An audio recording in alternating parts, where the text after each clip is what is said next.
सबसे पहले इस टाइटल को समझते हैं। बिल्डिंग ब्लॉक्स, बिल्डिंग निर्मित करना, ब्लॉक, ब्लॉक का मतलब होता है ग्रुप, समूह। तो यानी कि समूह निर्मित करना। किस समूह की बात हो रही है यहाँ पे बात हो रही है ब्रिक्स कंट्रीज़ की। द ब्रिक्स समिट, समिट का मतलब होता है meeting, showed that Russia was not without friends. तो जो ब्रिक्स सम्मेलन था, यानी कि जो ब्रिक्स देशों की मीटिंग हुई, उस मीटिंग ने ये दिखाया कि रशिया बिना दोस्तों के नहीं था। यानी कि इस मीटिंग के माध्यम से पूरे विश्व को ये बात पता चली कि भाई रशिया जो है वो अकेला नहीं है, कई देश या कई दोस्त उसके साथ हैं। Russia's hosting of the 16th BRICS summit, Russia के द्वारा होस्ट करना, मेजबानी करना किस चीज़ की, 16वें ब्रिक्स सम्मेलन की। कहाँ पर, कज़ान में। हैड सेवरल मैसेजेस, तो इस मीटिंग के कई संदेश थे। सेवरल का मतलब होता है कई। वाच्ड क्लोजली, इस मीटिंग को बड़े ही क्लोजली देखा गया, बहुत ही आप कह सकते हो कि अच्छे से देखा गया, ध्यानपूर्वक देखा गया। बाय किसके द्वारा, पर्टिकुलरली द वेस्टर्न कंट्रीज़, खास करके जो पश्चिमी देश हैं उनके द्वारा इस मीटिंग पर अच्छी निगाह रखी गई।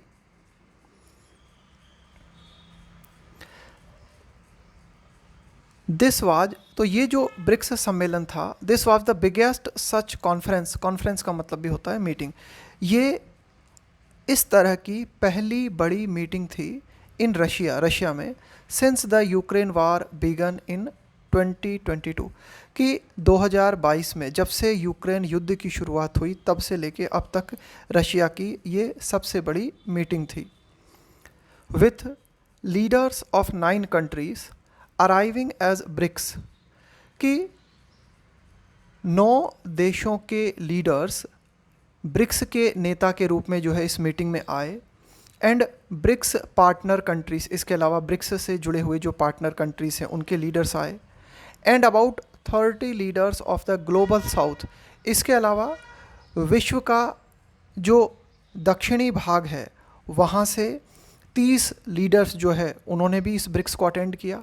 Attending a special BRICS outreach conference, outreach का मतलब होता है पहुँचना किसी जगह पे, खास करके दूर दराज के क्षेत्रों में पहुँचना। तो कहने का मतलब है कि 30 अन्य ग्लोबल साउथ के लीडर्स ने भी स्पेशल ब्रिक्स आउटरीच कॉन्फ्रेंस के माध्यम से इस मीटिंग को जो है अटेंड किया।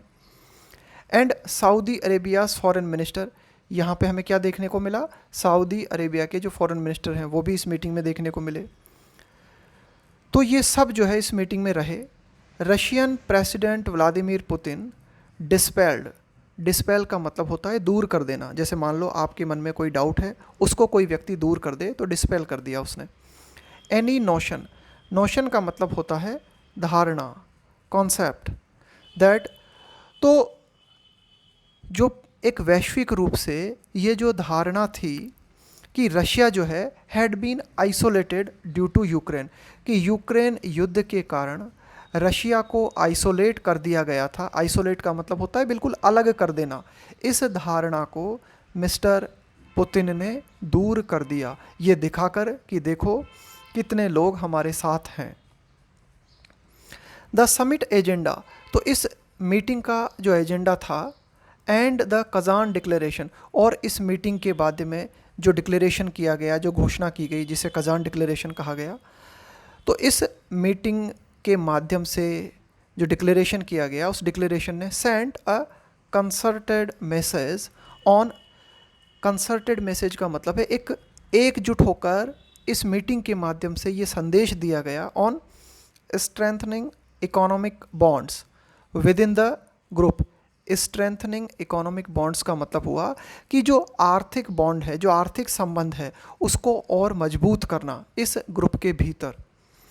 दैट टुगेदर, अब यहाँ पे एक ग्रुप के लिए आया है, दैट इस ब्रिक्स के लिए आया है, together represents a third of global GDP, यानी कि इस ग्रुप में जो देश आते हैं उन देशों की अगर टोटल जीडीपी हम काउंट करें तो पूरे विश्व का वो 1/3 है।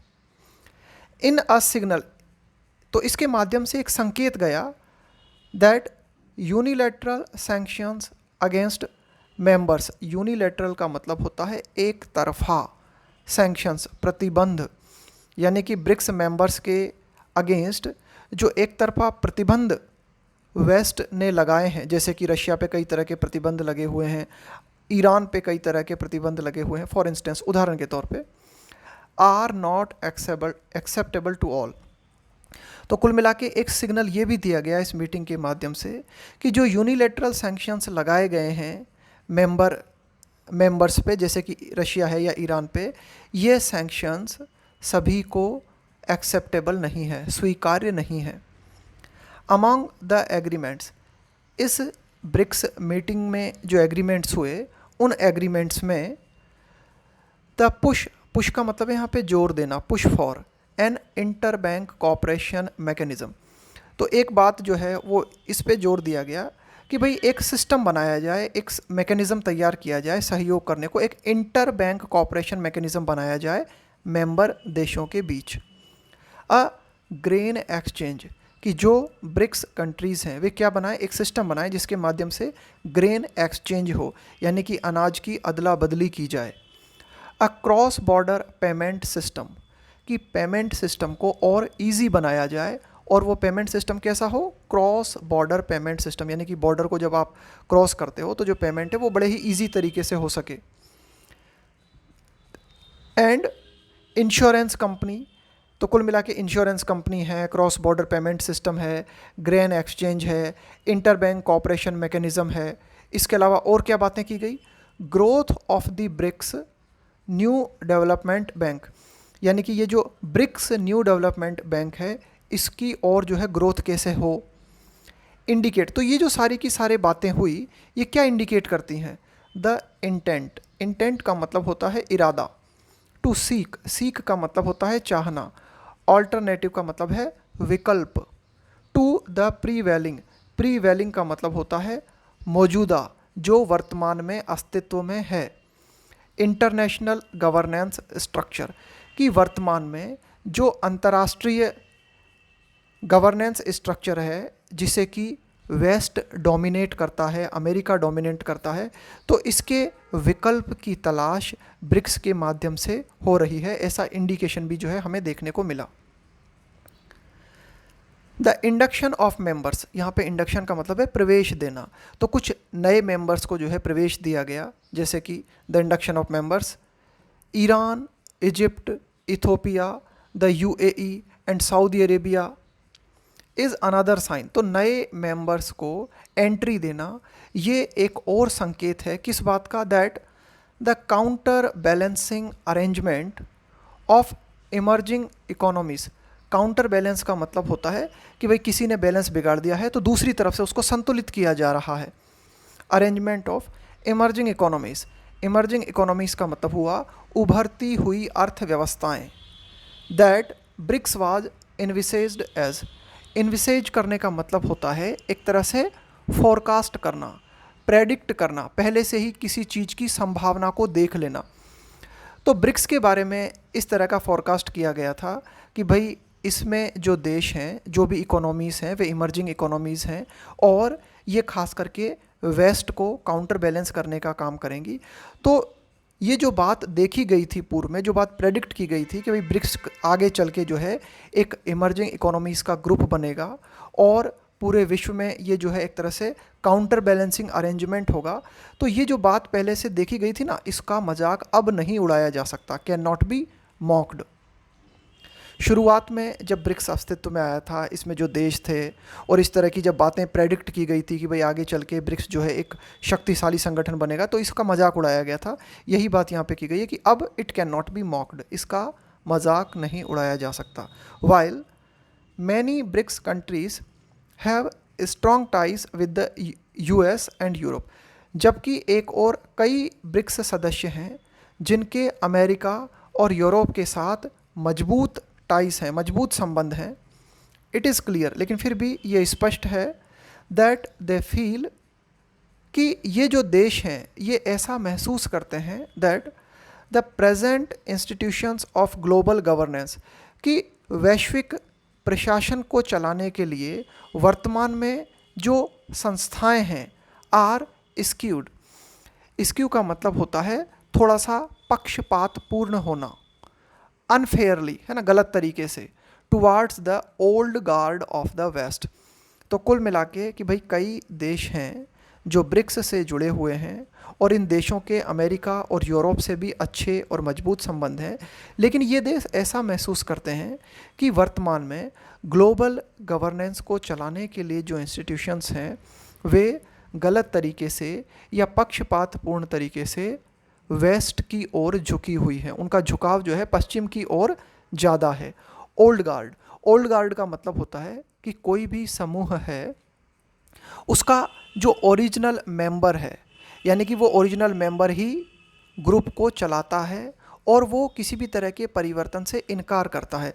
तो यहाँ ओल्ड गार्ड किसे कहा गया है? एक तरह से अमेरिका है, जो यूरोप के पावरफुल कंट्रीज़ हैं उनको कहा गया है। तो यही बात यहाँ पे की गई है कि भाई कई ऐसे देश हैं ब्रिक्स के जो जिनके संबंध अमेरिका और यूरोप से हैं, लेकिन वे देश ऐसा महसूस करते हैं कि ग्लोबल गवर्नेंस को चलाने के लिए जो मौजूदा इंस्टीट्यूशंस हैं उनका झुकाव पश्चिम की ओर ज़्यादा है। Prime minister Narendra Modi's statement at the closed plenary, plenary का मतलब होता है मीटिंग, कि एक क्लोज्ड मीटिंग में, यानी कि जहाँ कुछ लोग ही थे, उस क्लोज्ड मीटिंग में प्राइम मिनिस्टर नरेंद्र मोदी ने जो स्टेटमेंट दिया, उस स्टेटमेंट के माध्यम से मिस्टर मोदी ने इस बात को चाहा टू अले, अले का मतलब होता है दूर करना, जैसे आपका कोई डर है उस डर को दूर करना। सम कंसर्न्स का मतलब है चिंताएं, आशंकाएं, अबाउट दिस चैलेंज। तो कुल मिला के इस चुनौती के संबंध में, कौन सी चुनौती? कि जो वर्तमान ग्लोबल इंस्टीट्यूशंस हैं उनका झुकाव पश्चिम की तरफ है। इस चुनौती के संबंध में जो भी आशंकाएं हैं उनको दूर करने के संबंध में मिस्टर मोदी ने जो है अपना स्टेटमेंट दिया। Describing BRICS as an inclusive, यानी कि उन्होंने ब्रिक्स को जो है किस रूप में डिस्क्राइब किया कि ब्रिक्स जो है वो एक इंक्लूसिव ग्रुप है, एक समावेशी ग्रुप है, नॉट अ डिवाइसिव ऑर्गेनाइजेशन। उन्होंने कहा मिस्टर मोदी ने कि भाई ये एक बांटने वाला संगठन नहीं है, ब्रिक्स एक इंक्लूसिव संगठन है, but one that works in the interest of humanity. ये एक ऐसा संगठन है जो मानवता के हित में काम करता है। गिवन का मतलब होता है इस बात को ध्यान में रखते हुए, इस बात को देखते हुए। Given that India is the only member of BRICS, इस बात को ध्यान में रखते हुए कि इंडिया जो है ब्रिक्स का एकमात्र सदस्य देश है, that is also a part of US led arrangements, कि देखो लेड का मतलब होता है प्रतिनिधित्व करना, कि एक अमेरिका के द्वारा, यानी कि जिसका प्रतिनिधित्व अमेरिका करता है, एक सिस्टम है, एक संगठन है जिसका नाम है quad, and the Indo Pacific economic framework, यानी कि इंडो पैसिफिक इकोनॉमिक फ्रेमवर्क या क्वाड जिसका प्रतिनिधित्व अमेरिका के द्वारा किया जाता है, उसका सदस्य भारत भी है और भारत ब्रिक्स का भी सदस्य है। तो इस तथ्य को ध्यान में रखते हुए this is a necessary balance, कि भाई ये एक आवश्यक संतुलन है कि भारत जो है इधर अमेरिका से भी जुड़ा हुआ है और इधर रूस से भी। हिज ऑफन रिपीटेड फ्रेजेस, कि मिस्टर मोदी के द्वारा जो अक्सर रिपीट की जाती हैं कुछ बातें, कौन सी बातें हैं? That India supports dialogue and diplomacy not war, कि भारत जो है बातचीत का समर्थन करता है, कूटनीति का समर्थन करता है, युद्ध का समर्थन नहीं करता। और कौन सी बातें थी मिस्टर मोदी की? And that there are no solutions on the battlefield, कि युद्ध करने से कोई समाधान नहीं निकलता, युद्ध की भूमि पे कोई समाधान नहीं निकलता। तो ये कुछ ऐसी बातें हैं, कुछ ऐसी फ्रेजेस हैं जिनको अक्सर मिस्टर मोदी जो है रिपीट करते हैं। तो ये जो बातें हैं वर अ नेसेसरी रिमाइंडर, इस तरह की बातें जो है एक ज़रूरी रिमाइंडर था that all members do not completely align on geopolitics, यानी कि इन बातों के माध्यम से ये पता चलता है कि भाई सारे की सारे सदस्य जो हैं वे पूरी तरीके से अलाइन होने का मतलब होता है एक ही डायरेक्शन में आ जाना, एक रूप हो जाना ऑन जियोपॉलिटिक्स। कहने का मतलब है कि मिस्टर मोदी की ये जो बातें हैं वो ये बताती हैं कि अगर पॉलिटिक्स की बात आती है, भू राजनीति की बात आती है, पूरे ग्लोबल राजनीति की अगर हम बात करें, तो सभी मेंबर जो है ना वो उनमें एक रूपता देखने को नहीं मिल सकती, उनमें विविधता देखने को मिलेगी ही मिलेगी, चेंज ऑफ ओपिनियन देखने को मिलेगा ही मिलेगा। इट वॉज सिग्निफिकेंट, ये महत्वपूर्ण था इन दिस कॉन्टेक्स्ट, इस संदर्भ में, that India backed the strong paragraphs in the declaration, कि जो कजान डिक्लेरेशन था, जो बातें इस मीटिंग में कही गई, उसमें कुछ जो स्ट्रॉन्ग पैराग्राफ थे, उन पैराग्राफ्स को, बैक का मतलब होता है समर्थन देना, सपोर्ट करना, उन पैराग्राफ्स को इंडिया ने सपोर्ट किया। किस बात को लेकर? On Israel in Gaza and support for the state of Palestine, कि गाज़ा के संबंध में जो कजान डिक्लेरेशन था, उस संबंध में इंडिया ने जो है उसमें जो भी स्ट्रॉन्ग पैराग्राफ्स थे उनको सपोर्ट किया, और इंडिया ने पैलेस्टीन के प्रति अपना सपोर्ट दिखाया। अपार्ट फ्रॉम का मतलब होता है इसके अलावा, apart from the substance of the summit, कि ये जो मीटिंग थी इसका जो भी सार था, जो भी बातें थी, इसके अलावा, इसको छोड़कर, the BRICS grouping also affords its member, कि जो ब्रिक्स ग्रुपिंग है, जो ब्रिक्स समूह है, वो अफोर्ड कराता है, यानी कि एक सुविधा प्रदान करता है इसके मेंबर्स को, अ स्टेज, एक मंच उपलब्ध कराता है ब्रिक्स इसके सदस्य देशों को, टू डिस्कस, कि ये जो सदस्य देश हैं वो डिस्कस कर सकें किस चीज़ को? थॉर्नी बायलैटरल इश्यूज़, कि जो मुश्किल द्विपक्षीय संबंध हैं, उन मुश्किल द्विपक्षीय संबंधों को बहुत ही अच्छे से जो ब्रिक्स मेंबर हैं वे डिस्कस कर सकें, इसके लिए एक मंच जो है वो ब्रिक्स ग्रुपिंग उपलब्ध कराता है।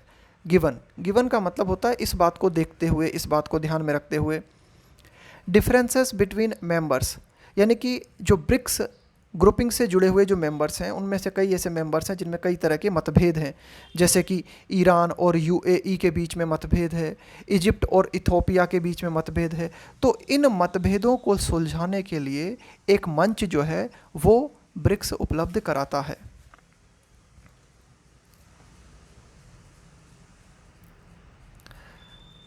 The detente between India and China, देखो ये जो शब्द लिखा हुआ है यहाँ पे डिटॉन्ट, इसका मतलब होता है कि जो संबंध हैं उन संबंधों में सुधार होना, जो रिलेशनशिप है दो देशों के बीच में उनमें सुधार होना। Between India and China over Doklam, तो डोकलाम को लेकर जो तनाव था, तनावपूर्ण स्थिति थी दोनों देशों के बीच में, उसमें थोड़ा सा इम्प्रूवमेंट हमें देखने को मिला। एंड एग्रीमेंट, इसके अलावा भारत और चाइना के बीच हमें एग्रीमेंट देखने को मिला, किस बात को लेकर? ऑन रिजॉल्विंग, रिजॉल्व का मतलब होता है हल करना, समाधान निकालना। The 4 year LAC stand of, stand of का मतलब होता है गतिरोध, गतिरोध का मतलब होता है जब दो पक्ष किसी बात को लेकर अड़ जाते हैं, उसको कहा जाता है स्टैंड ऑफ, कोई मूवमेंट देखने को नहीं मिलता। तो पिछले 4 सालों से भारत और चाइना के बीच में LAC को लेकर जो है विवाद की स्थिति बनी हुई थी, तो इसे हल करने के लिए जो है दोनों देश ने सहमति दिखाई है। Were both held in meetings, तो इन दोनों बातों पर, एक तो ये जो डोकलाम मुद्दा है और LAC स्टैंड ऑफ है, इन दोनों के संबंध में मीटिंग में चर्चा हुई।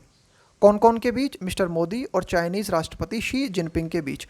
On the sidelines of BRICS summit, देखो साइडलाइंस ऑफ समथिंग का मतलब होता है कि जैसे ब्रिक्स जो आयोजित हुआ था उसका मूल मुद्दा तो कुछ और था, लेकिन जब ब्रिक्स मीटिंग होती है तो उसके अलावा भी तो जो लीडर्स होते हैं वो आपस में एक दूसरे से मिलते हैं ना, उसी को कहा गया है on the sidelines of BRICS summit, कि ब्रिक्स समिट के अलावा जब मिस्टर मोदी और मिस्टर शी जिनपिंग मिले तब उन्होंने इन दो मुद्दों के बारे में भी बातचीत की। तो ये था हमारा आज का एडिटोरियल।